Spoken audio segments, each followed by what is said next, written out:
L'Italia è totalmente fuorilegge rispetto anche alla sua Costituzione, perché la Costituzione italiana dice che bisogna spalmare nel loro territorio nazionale le servitù militari.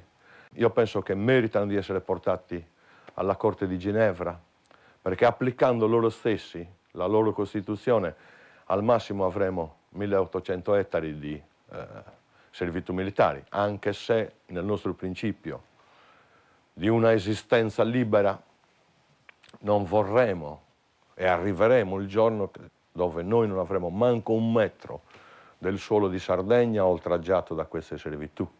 Penso che la Sardegna deve diventare una terra di pace e non un posto di sperimentazioni belliche, anche perché queste sperimentazioni belliche sono state rifiutate dal resto dell'Europa.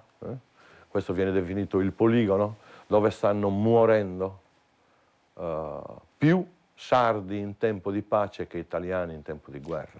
Io ho visto il decreto del ministro La Russa e stanzia 30 milioni di euro per pagare i morti, già morti, per leucemie, per l'uso di uranio impoverito, per l'effetto delle nanoparticelle, di quelle sperimentazioni che parlavamo prima. Quindi La Russa confessa al mondo che hanno fatto e hanno compiuto quel crimine, altrimenti non avrebbe stanziato 30 milioni di euro e vuol pagare i morti, gli ammalati e quelli che si ammaleranno ancora, perché loro sanno scientificamente che c'è grande contaminazione. È inutile che loro facciano commissioni di indagine per poi dimostrare che è tutto a posto, altrimenti perché l'onorevole La Russa avrebbe stanziato 30 milioni di euro per risarcire i nostri morti? Questo è uno sfregio eterno che noi non possiamo sopportare.